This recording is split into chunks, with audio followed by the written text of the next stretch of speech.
Hello student, good morning. कैसे हैं आप सभी। टारगेट नर्सिंग कोचिंग क्लासेस के अंदर आपका स्वागत है।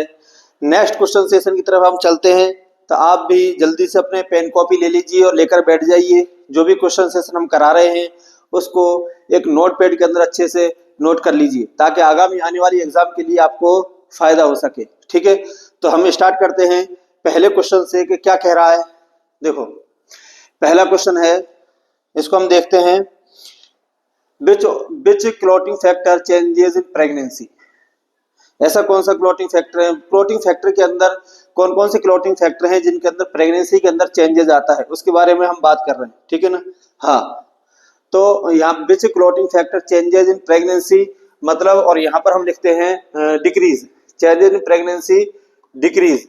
किसकी बात कर रहे हैं हम? डिक्रीज। मतलब कौन सा क्लॉटिंग फैक्टर है जो प्रेगनेंसी में क्या हो जाता है, डिक्रीज हो जाते हैं, चेंजेस आते हैं। और हम बात कर रहे हैं डिक्रीज की, यहाँ पर डिक्रीज है। ठीक है ना। तो हम बात करते हैं क्लॉटिंग फैक्टर नंबर 11। तो एक चीज हमेशा याद रखना, प्रेगनेंसी जो होती है इसके बारे में हम बात करें। प्रेगनेंसी किसके बारे में बात कर रहे हैं? प्रेगनेंसी जो होती है वो कोएगुलेशन होती है। क्या होती है वो? कोएगुलेशन होती है। कोएगुलेशन का मतलब है कि प्रेगनेंसी के अंदर सभी क्लॉटिंग फैक्टर क्या हो जाते हैं, इंक्रीज हो जाते हैं, एक्सेप्ट दो क्लॉटिंग फैक्टर को छोड़ करके। और दो क्लॉटिंग फैक्टर क्या हो जाते हैं, कम होते हैं।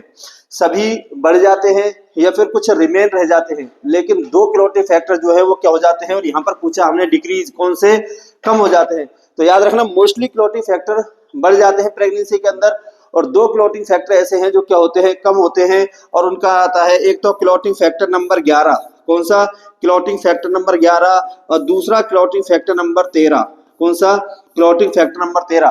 तो ये दोनों क्लॉटिंग फैक्टर हैं, दोनों ही क्या हो जाते हैं, डिक्रीज हो जाते हैं। दोनों ही क्या हो जाते हैं, डिक्रीज हो जाते हैं। बाकी सभी मोस्टली क्या हो जाते हैं, बढ़ जाते हैं। क्योंकि प्रेगनेंसी क्या होती है, कोएगुलेटरी प्रोसेस होती है। मतलब यहाँ पर क्लॉटिंग फैक्टर क्या हो जाते हैं, बढ़ जाते हैं। तो यहाँ पर अगर हम बात करें तो क्लॉटिंग फैक्टर नंबर 11, एक तो 11 कम होता है और एक 13 कम होता है। तो यहाँ पर हमारा आंसर रहने वाला है वो है ए हमारा आंसर रहने वाला है। ठीक है ना, क्योंकि 11 और 13 जो हैं वो क्या हो जाते हैं, कम हो जाते हैं। ठीक है ना। तो डियर स्टूडेंट, नेक्स्ट क्वेश्चन की तरफ आगे बढ़ते हैं। नेक्स्ट क्वेश्चन देखते हैं। नेक्स्ट क्वेश्चन क्या कह रहा है? Most common cause secondary amenorrhoea. किसके बारे में बोला गया है?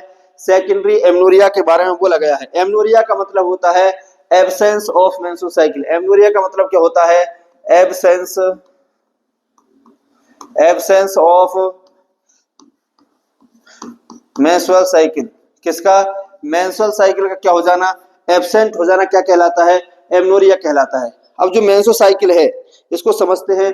दो प्रकार से क्या होती है ये, दो एब्सेंट होना। क्या एमनोरिया कितने प्रकार का होता है? दो प्रकार का होता है। पहला होता है प्राइमरी एमनोरिया। कौन सा होता है? Primary amenorrhoea. ठीक है ना। और दूसरा जो है वो होता है सेकेंडरी। दूसरा कौन सा होता है? Secondary amenorrhoea. दूसरा कौन सा होता है? Secondary amenorrhoea. प्राइमरी एमनोरिया किसको बोलते हैं? सबसे पहले हम इसको समझते हैं कि एक फीमेल है, उस फीमेल को पहले कभी अभी लाइफ में मेंस्ट्रुअल साइकिल आया ही नहीं।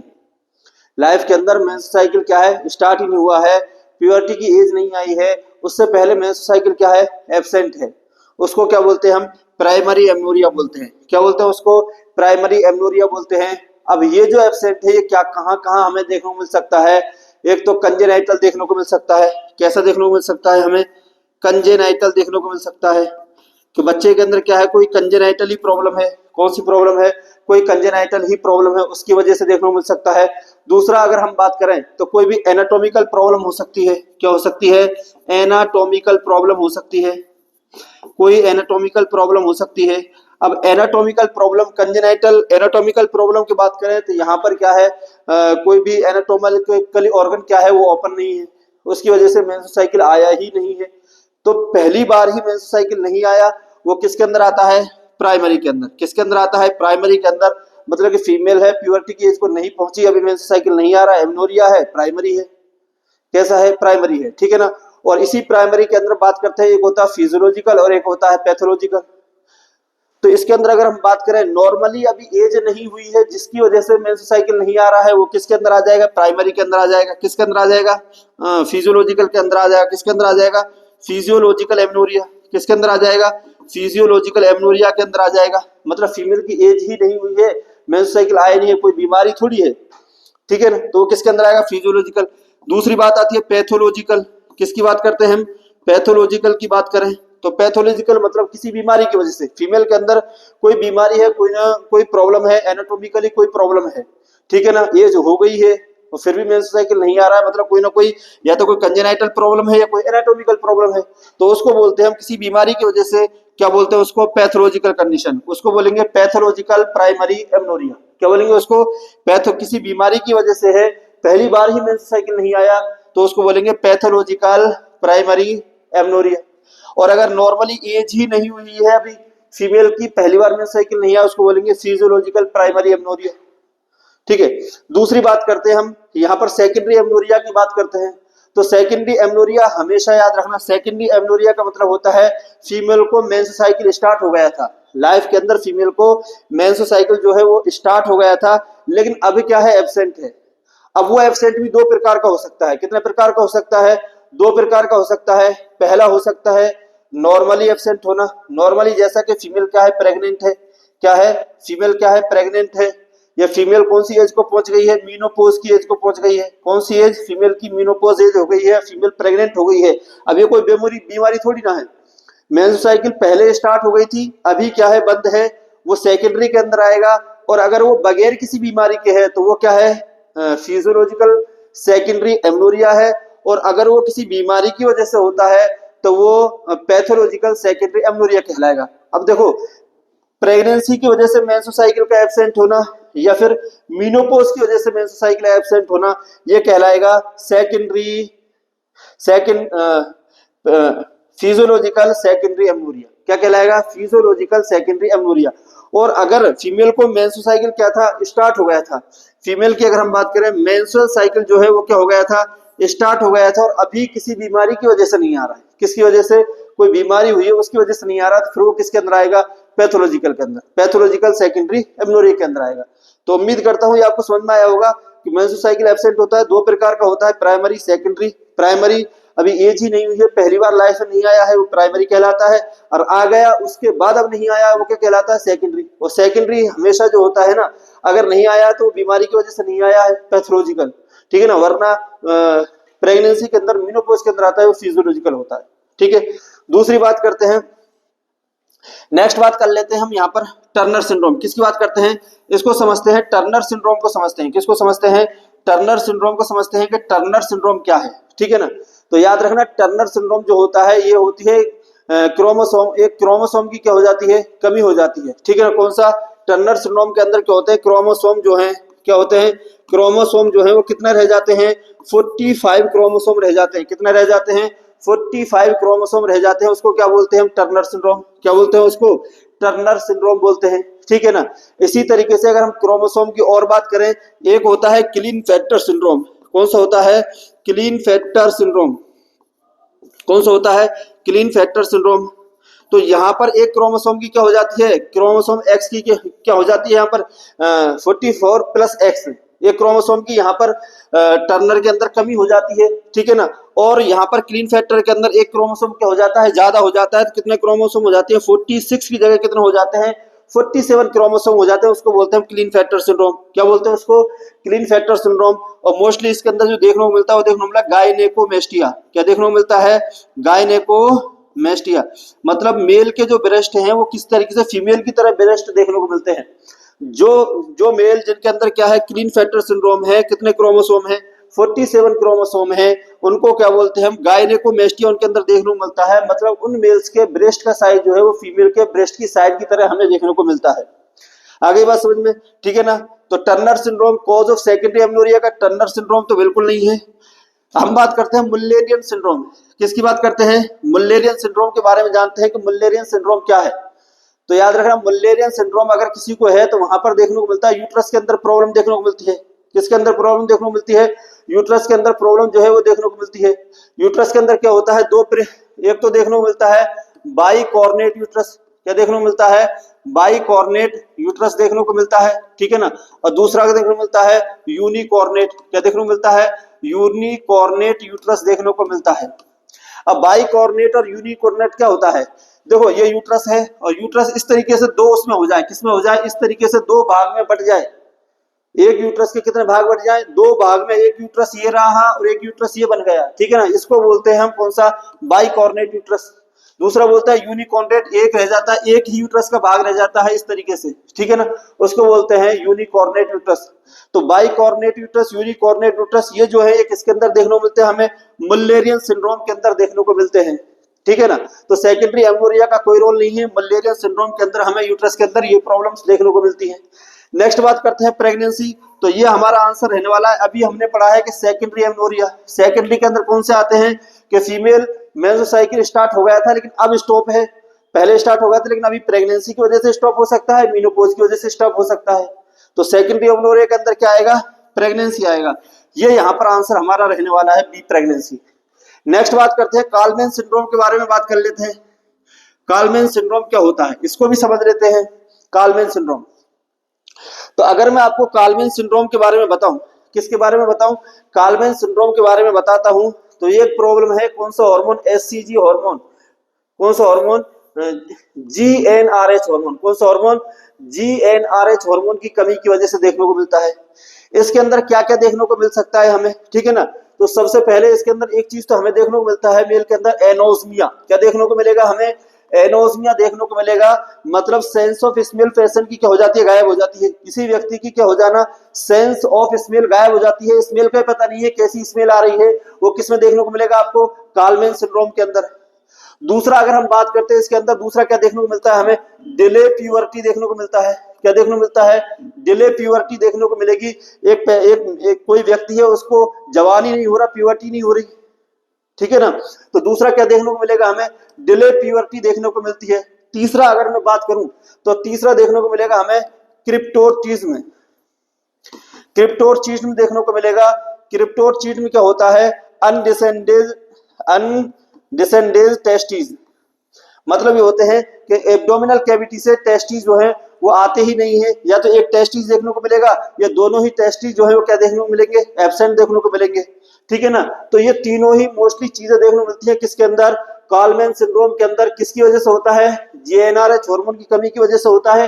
एक तो क्या देखने को मिलेगा, एनोस्मिया देखने को मिलता है, एक देखने को मिलता है डिले प्यूबर्टी देखने को मिलती है, तीसरा क्रिप्टोर्चिज्म देखने को मिलता है, मतलब अनडिसेंडेज टेस्टिस, एक टेस्टिस गायब रहेगा, दोनों ही टेस्टिस गायब रहेंगे, ठीक है ना।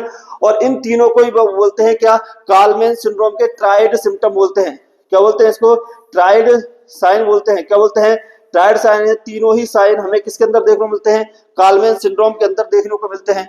उम्मीद करता हूं आपको क्वेश्चन समझ में आया होगा, सभी को मैंने आपको बता दिया है। और यहाँ पर इसका जो सेकेंडरी एमनोरिया के अंदर आंसर रहने वाला है वो आंसर रहने वाला है प्रेगनेंसी। क्या आंसर रहने वाला है, प्रेगनेंसी आंसर रहने वाला है। चलो नेक्स्ट क्वेश्चन की तरफ आगे बढ़ते हैं, देखते हैं नेक्स्ट क्वेश्चन क्या बोल रहा है। When is the best time to do breast self examination, breast self examination के बारे में पूछा गया है, बीएसई, किसके बारे में पूछा गया है, बीएसई के बारे में पूछा गया है। ब्रेस्ट सेल्फ एग्जामिनेशन कब किया जाता है, ठीक है ना। तो हम ब्रेस्ट सेल्फ एग्जामिनेशन के बारे में बात कर लेते हैं। तो 3 डे आफ्टर, ये बोल रहा है 3 day after menstruation, 3 day before. देखो मेंस्ट्रुअल साइकिल के आने से पहले बीएसई हम नहीं करते हैं, ड्यूरिंग मेंस्ट्रुएशन नहीं करते हैं, ड्यूरिंग ओवुलेशन भी नहीं करते हैं। अगर हम बीएसई करेंगे तो breast self examination menstrual cycle के कितने दिन बाद, 3 दिन बाद। अगर इस क्वेश्चन में हमारा आंसर रहने वाला है तो हमारा आंसर रहने वाला है ए, यहाँ पर हमारा आंसर रहने वाला है कि मेंस्ट्रुअल साइकिल के आने के 3 दिन बाद हमें क्या करना है, बीएसई करना है। अगर मैं बीएसई के बारे में, ब्रेस्ट सेल्फ एग्जामिनेशन के बारे में बताऊं तो उसका नॉर्मली बताता हूं, एक फीमेल है जिसको क्या है, रेगुलर मेंसेस आता है, क्या आता है, रेगुलर मेंसेस आता है, नॉर्मल टाइम से आता है। तो उस फीमेल के लिए जो बीएसई है, ब्रेस्ट सेल्फ एग्जामिनेशन करना है, वो मेंस्ट्रुअल साइकिल स्टॉप होने के 5 से 7 डेज बाद करना है। कब करना है, 5 से 7 डेज पर करना है आफ्टर मेंस्ट्रुएशन के। कौन सी फीमेल, वो फीमेल जिनको रेगुलर मेंस्ट्रुअल साइकिल आता है, ठीक है। दूसरी बात करूं, ऐसी फीमेल जिनके इर्रेगुलर मेंस्ट्रुअल साइकिल आता है, क्या आता है, इर्रेगुलर मेंस्ट्रुअल साइकिल आता है। उन फीमेल के लिए, जिन फीमेल को इर्रेगुलर मेंस्ट्रुअल साइकिल आता है, उनके लिए आप उनके लिए करना है 5th डे पर। कौन से डे पर करना है, 5th डे पर करना है। कौन से डे पर करना है, मेंस्ट्रुअल साइकिल के कौन से डे पर, 5th डे पर क्या करना है, बीएसई परफॉर्म करना है, ब्रेस्ट सेल्फ एग्जामिनेशन। और ऐसी फीमेल जो कौन है, मीनोपॉज है। कौन सी फीमेल है, मीनोपॉज फीमेल है, जिसको मेंस्ट्रुअल साइकिल नहीं आता। उन फीमेल के लिए बेसिक का जो बेस्ट टाइम है वो है कि मंथ का कोई एक फिक्स डेज पर, मंथ में फिक्स डे किस पर करना है, फिक्स डे पर करना है। कब करना है, फिक्स डे पर करना है, ठीक है ना। तो तीनों ही चीजें मैंने आपको बता दी है। रेगुलर मेंस्ट्रुअल साइकिल वाली फीमेल को कब करना है, 5 to 7 days after menstrual cycle. Irregular जिसका मेंस्ट्रुअल साइकिल रहता है उनको आफ्टर मेंस्ट्रुअल साइकिल कौन से दिन पर करना है, फिफ्थ डे पर करना है। और मीनोपॉज वाली फीमेल को कब करना है, एक महीने की फिक्स डे कर लेना है, उस पर कभी भी फिक्स डे पर क्या कर सकते हैं, बीएससी कर सकते हैं। और बात करें, ठीक है ना। एक होता है टेस्टिकुलर एग्जामिनेशन। क्या होता है, टेस्टिकुलर एग्जामिनेशन होता है ये मेल के अंदर, है ना। तो टेस्टिकुलर एग्जामिनेशन कब करना है, मेल के अंदर। तो इसको भी याद रखना है कि मेल भी किसी भी दिन महीने की एक डेट फिक्स करके उस पर क्या करना है, एग्जामिनेशन करना है, ठीक है ना। तो मंथ पर क्या करना है, मंथली एक डे क्या करना है, फिक्स डे पर, किस पर, फिक्स डे पर करना है। मंथली फिक्स डे पर क्या करना है, टेस्टिकुलर एग्जामिनेशन करना है, किसको, मेल को, ठीक है ना। और कब करना है, आफ्टर शावर। कब करना है, आफ्टर शावर, शावर लेने के बाद, ठीक है ना, थोड़ा गर्म वार्म शावर लेना है। कौन सा, थोड़ा सा हल्का वार्म शावर लेना है, ठीक है ना। उसके बाद क्या करना है, टेस्टिकुलर एग्जामिनेशन करना है, ठीक है ना। ये मेल के लिए है। तो अगर हम बात करें यहाँ पर जो आंसर रहने वाला है वह है हमारा ए। यहाँ पर आंसर हमारा रहने वाला है कि 3 डेज आफ्टर मेंस्ट्रुएशन, ठीक है ना। चलो नेक्स्ट क्वेश्चन की तरफ आगे बढ़ते हैं। नेक्स्ट क्वेश्चन क्या कह रहा है, which of the following regarding the work of ASHA. किसके बारे में बात कर रहे हैं हम, वर्क ऑफ आशा के बारे में बात करते हैं कि आशा का वर्क क्या है, आशा का काम क्या है। बहुत ही इंपॉर्टेंट क्वेश्चन है, उम्मीद करता हूं कि आपको समझ में आएगा। यहाँ पर देख लेना, बहुत सारे लोग गलत करेंगे, आशा का काम क्या है। अगर हम आशा के काम की बात करें, ए कंडक्ट डिलीवरी। आशा जो है डिलीवरी कंडक्ट करवाती है क्या, नहीं करवाती, डिलीवरी कंडक्ट करवाती है। एएनएम तो करवाती है, कौन करवाती है, एएनएम डिलीवरी कंडक्ट करवाती है, लेकिन डिलीवरी को लाने ले जाने में हेल्प कौन करती है, आशा करती है, लेकिन डिलीवरी को कंडक्ट नहीं करवाती है आशा। आशा का काम है कि इंस्टीट्यूशनल डिलीवरी क्या करना है, आगे बात करेंगे इसके बारे में। आशा के काम के बारे में हम क्या करेंगे, बात करेंगे, ठीक है ना। तो ये आशा नहीं करवाती है, एएनएम करवाती है, कोई गायनेकोलॉजिस्ट होती है वो करवाती है, लेकिन आशा का काम नहीं है। दूसरा बात करूं, provide resource for anganwadi workers. Anganwadi worker को कोई भी रिसोर्स प्रोवाइड आशा नहीं कराती है, ठीक है ना। तीसरा बात करें, बिल्ड्स हाउस होल्ड टॉयलेट। हाँ, ये जो काम है ये क्या है, आशा का काम है। किसका काम है ये, आशा का काम है, ठीक है ना। नेक्स्ट बात करते हैं, for immunization of children. Immunization ASHA नहीं करती है, इम्यूनाइजेशन काम है, ये भी किसका काम है, एएनएम का काम है। किसका काम है, एएनएम बहन जी का काम है, ठीक है ना। हाँ, आशा की अगर मैं बात, देखो, बिल्ड्स हाउस होल्ड टॉयलेट्स, आशा का काम ये है कि ये घर घर जाकर के देखती है कि किस घर में टॉयलेट्स नहीं है, उन टॉयलेट्स की जानकारी ला करके ये जो भी सरपंच हैं, जो भी प्रधान होते हैं गांव के, उनको ला करके देती है, ठीक है ना, कि इस घर में टॉयलेट्स नहीं है। तो ये काम किसका है, आशा का है। किसका है, आशा का है। अब यहाँ पर आशा के काम के बारे में और हम जान लेते हैं कि आशा के क्या क्या काम है, ठीक है ना। हाँ, तो सबसे पहले तो आशा की जो फुल फॉर्म है, ये एग्जाम में कई बार पूछा गया है। फुल फॉर्म जो है आशा की वो क्या है, एक्रीडिएटेड सोशल हेल्थ एक्टिविस्ट। अब इस पर एग्जामिनर कई बार कुछ भी लिखेगा, लेकिन आशा की फुल फॉर्म क्या है, एक्रीडिएटेड सोशल हेल्थ एक्टिविस्ट क्या है, आशा की फुल फॉर्म है। दूसरा बात करूं, आशा होती कौन है, तो उसी गांव की रहने वाली आशा होती है, वही जो गांव है, ठीक है ना, उसी गांव की रहने वाली क्या है, आशा होनी चाहिए, ठीक है ना। तीसरी अगर मैं बात करूं तो आशा जो है वो 1000 पॉपुलेशन पर काम करती है। किस पर काम करती है, 1000 पॉपुलेशन पर क्या है, आशा जो है वो क्या करती है, काम करती है। नेक्स्ट और मैं बात करूं तो आशा जो है, ठीक है ना, आशा जो है आईएमआर को कम करने में हेल्प करती है। किस में हेल्प करती है, आईएमआर को कम करने में क्या करती है, आशा का बहुत बड़ा रोल है।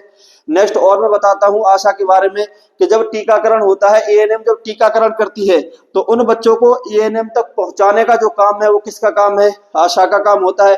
इंस्टीट्यूशनल डिलीवरी के लिए लोगों को बताना, उनको वहां तक पहुंचाना, ये किसका काम है, आशा का काम होता है। किसका काम होता है, आशा का काम होता है, ठीक है ना। तो ये सब काम क्या है, आशा के काम है। और हम एक पढ़ते हैं जहां पर आइसबर्ग फिनोमिना, किसको पढ़ते हैं, आइसबर्ग फिनोमिना को पढ़ते हैं। और इस आइसबर्ग फिनोमिना के अंदर हम पढ़ते हैं सब मर्ज वाला पोर्शन। कौन सा वाला पोर्शन पढ़ते हैं, सबमर्ज वाला पोर्शन पढ़ते हैं, जिसके अंदर छुपे हुए जो कम्युनिटी के अंदर केस होते हैं, छुपे हुए केस हैं, जैसे कि टीबी के केस। कौन से केस? टीबी हो गया, टीबी के गांव के अंदर छुपे हुए केस होना। लेप्रोसी के केस, किसके केस? लेप्रोसी के केस हो गए। गांव के अंदर सर्वे करना, क्या करना? सर्वे करना, लेप्रोसी के केस लाना, टीबी के केस लाना, ये सब काम किसके हैं? आशा के काम है। किसके काम है ये? आशा के काम है। आशा बहुत बड़ा रोल प्ले करती है इन सब के अंदर। यहाँ पर पूछा गया है आशा का काम क्या है, तो आशा का काम है build house hold of toilets, ठीक है ना, घर घर जाकर के देखती है किस घर में टॉयलेट्स नहीं है, ये सब काम बाकी आशा के नहीं है। उम्मीद करता हूं आपको ये सब चीजें जो है वो क्या है समझ में आए होंगे, ठीक है ना। हाँ, और यहाँ पर लेप्रोसी जो है ना, यहाँ पर एक इसका एक वो आता है कि एक श्लोक होता है, सुन चकत्ता बदरंग निशान, सुन चकत्ता बदरंग निशान, यही है लेप्रोसी की पहचान। क्या है? लेप्रोसी के बारे में एक वर्ड है, वो है सुन चकत्ता बदरंग निशान, यही है लेप्रोसी की पहचान। ये गांव के लोगों को आशा जो है वो बताती है, ये स्लोगन बताती है कि ये लेप्रोसी वाले पेशेंट हैं, ठीक है ना। नेक्स्ट बात करते हैं, what does continue bubbling in the water chamber of A chest drainage system indicate. देखो कंटिन्यू बबलिंग हो रही है, क्या हो रही है? Continue bubbling. यहां पर हम समझ लेते हैं एक पेशेंट है जिसको चेस्ट ड्रेनेज लगा हुआ है। क्या लगा हुआ है? चेस्ट ड्रेन लगा हुआ है, ठीक है ना। तो नॉर्मल की बात करते हैं, सबसे पहले किसकी बात करते हैं? नॉर्मल की बात करते हैं। वहां पर होता है इंटरमीडिएट बबलिंग। किसके बारे में बात कर रहे हैं? अगर इंटरमीडिएट बबलिंग है, क्या है? इंटरमीडिएट अगर बबलिंग देखने को मिल रही है तो वो क्या है? नॉर्मल कंडीशन होती है। कौन सी कंडीशन होती है? नॉर्मल कंडीशन होती है, ठीक है ना। लेकिन अगर कैसी देखने को मिल रही है? कंटिन्यू बबलिंग देखने को मिल रही है। कैसी बबलिंग देखने को मिल रही है? कंटिन्यू बबलिंग किसको इंडिकेट करती है? नॉर्मल फाइंडिंग नहीं होती है, क्योंकि ये क्या होती है? नॉर्मल फाइंडिंग तो इंटरमीडिएट बबलिंग होती है। एग्जाम ने कई बार इस क्वेश्चन को पूछा है। सर्जिकल एम्फाइसीमा नहीं होता है। Air leakage in the system, देखो अगर कंटिन्यू बबलिंग है, कैसी बबलिंग है? कंटिन्यू बबलिंग है, तो ये किसको इंडिकेट करता है? एयर लीकेज को। किसको इंडिकेट करता है? एयर लीकेज को इंडिकेट करता है, ठीक है ना। चेस्ट ड्रेन इज आउट नहीं, किसको इंडिकेट करता है ये? तो आंसर जो है हमारा रहने वाला है air leakage in the system. अगर कंटिन्यू बबलिंग देखने को मिल रही है, अगर नॉर्मल है तो कैसे देखने को मिलती है हमें? इंटरमीडिएट बबलिंग इसके अंदर हमें देखने को मिलती है। एग्जाम ने कई बार क्वेश्चन को पूछा है। अगर एयर लीकेज हो रहा है तो क्या कॉम्प्लिकेशन हमें देखने को मिल सकता है? अगर एयर लीकेज अगर हो रहा है तो क्या कॉम्प्लिकेशन हमें देखने को मिल सकता है? तो पहली बात है कि भाई सबसे पहले तो प्लूरल कैविटी के अंदर एयर भर जाएगी। क्या भर जाएगी? एयर भर जाती है, तो पहला कॉम्प्लिकेशन हो गया न्यूमोथोरैक्स। क्या हो गया? न्यूमोथोरैक्स देखने को मिलेगा। क्या देखने को मिलेगा? न्यूमोथोरैक्स देखने को मिलेगा, ठीक है ना। तो कौन सी कॉम्प्लिकेशन देखने को मिलता है? न्यूमोथोरैक्स देखने को मिलता है। इसी तरीके से अगर ब्लड का प्लूरल कैविटी के अंदर ब्लड भर जाए, क्या भर जाए? ब्लड भर जाए तो क्या बोलते हैं उसको? हीमोथोरैक्स। क्या बोलेंगे उसको? हीमोथोरैक्स हम नाम देते हैं। अगर ब्लड जो है वो इकट्ठा हो जाए प्लूरल कैविटी के अंदर, उसको क्या बोलेंगे हम? हीमोथोरैक्स बोलेंगे, ठीक है ना। और अगर इसी तरीके से, ठीक है ना, और अगर इसी तरीके से लिम्फ नोड का फ्लूइड भर जाए, लिम्फ फ्लूइड भर जाए, कौन सा फ्लूइड भर जाए? लिम्फ फ्लूइड इकट्ठा हो जाए किसके अंदर? प्लूरल कैविटी के अंदर, उसको बोलते हैं काइलोथोरैक्स। क्या बोलते हैं उसको? काइलोथोरैक्स बोलते हैं, ठीक है ना। तो ये बहुत सारे क्वेश्चन जो है जो यहाँ पर बनते हैं, लेकिन यहाँ पर जो आंसर रहने वाला है, एग्जामिनर ने भी कई बार इस क्वेश्चन को पूछा है, तो यहाँ पर आंसर रहने वाला वो है air leakage in the system. उम्मीद करता हूं आपको समझ में आया होगा। नेक्स्ट क्वेश्चन की तरफ आगे बढ़ते हैं। नेक्स्ट क्वेश्चन क्या है? What is the most effective way to break the chain of infection? Infection की चेन को तोड़ने के लिए सबसे इफेक्टिव कौन सा वो है? Hand hygiene, wearing gloves, placing child in isolation, provide room for private room for नहीं है, प्लेसिंग क्लाइंट नहीं है, वियरिंग ग्लव्स नहीं है। सबसे अगर बेस्ट है तो वो क्या है? Hand hygiene. क्या है वो? हैंड हाइजीन है। क्या है? Hand hygiene. अगर सबसे बेस्ट जो है अगर किसी को हमको तोड़ना है तो वो कौन सा होता है? हैंड हाइजीन होती है। और इसके अंदर क्वेश्चन पूछा जाता है, इसका बेस्ट जो है वो क्या होता है? फ्रिक्शन। क्या होता है? फ्रिक्शन। इसके अंदर भी बेस्ट जो आता है वो क्या आता है? फ्रिक्शन आता है। जितना हम फ्रिक्शन करेंगे उतना ही क्या है? हम चेन को क्या करेंगे? ब्रेक करेंगे, ठीक है ना। बियरिंग ग्लव्स एक से दूसरे में जो कम्युनिकेबल डिसीज होती है, क्या होते हैं? कम्युनिकेबल जो डिसीज होती हैं, जो एक से दूसरे में ट्रांसफर हो सकती हैं, ठीक है ना। जो एयर ड्रॉपलेट के द्वारा फैलती है, किसके द्वारा, ड्रॉपलेट के द्वारा जो डिजीजें फैलती हैं उसमें क्या कामयाब रहता है, बियरिंग ग्लव्स क्या है, बेस्ट है। प्लेसिंग क्लाइंट इन आइसोलेशन, जो एक से दूसरे में क्या करे, बीमारी को फैला दे, उसको क्या करते हैं हम, आइसोलेट करते हैं। क्या करते हैं, आइसोलेट करते हैं। ये कुछ भी नहीं है, यहाँ पर हमारा आंसर रहने वाला वो है ए, हैंड हाइजीन। क्या आंसर रहने वाला है हमारा, हैंड हाइजीन यहाँ पर हमारा आंसर रहने वाला है, ठीक है ना। उम्मीद करता हूं कि आपको ये क्वेश्चन समझ में आए होंगे। इसी तरीके से आप और क्वेश्चन देखने के लिए टारगेट नर्सिंग कोचिंग क्लासेस के यूट्यूब चैनल को लाइक कीजिए, सब्सक्राइब कीजिए, कमेंट्स कीजिए, ताकि हमारा हौसला बढ़े, ठीक है ना। और अगर आप ऑफलाइन बैच ज्वाइन करना चाहते हैं तो इंदौर के अंदर target nursing coaching classes Indore के अंदर आप ज्वाइन कर सकते हैं, हमारी ऑफलाइन क्लासेस को ले सकते हैं, जहां पर पूरा नॉरसेट आरआरबी सबकी तैयारी कराई जा रही है। और अगर आप पीएनएसटी का बैच ज्वाइन करना चाहते हैं तो बहुत ही अच्छी फैकल्टी के साथ टारगेट नर्सिंग कोचिंग क्लासेस के अंदर पीएनएसटी का बैच स्टार्ट है, तो आप वो भी ज्वाइन कर सकते हैं। मात्र 4 महीने रह गए पीएनएसटी के स्टूडेंट के लिए, तो जो भी स्टूडेंट ज्वाइन करना चाहता है पीएनएसटी का बैच क्या कर सकता है, ज्वाइन कर सकता है। Thank you.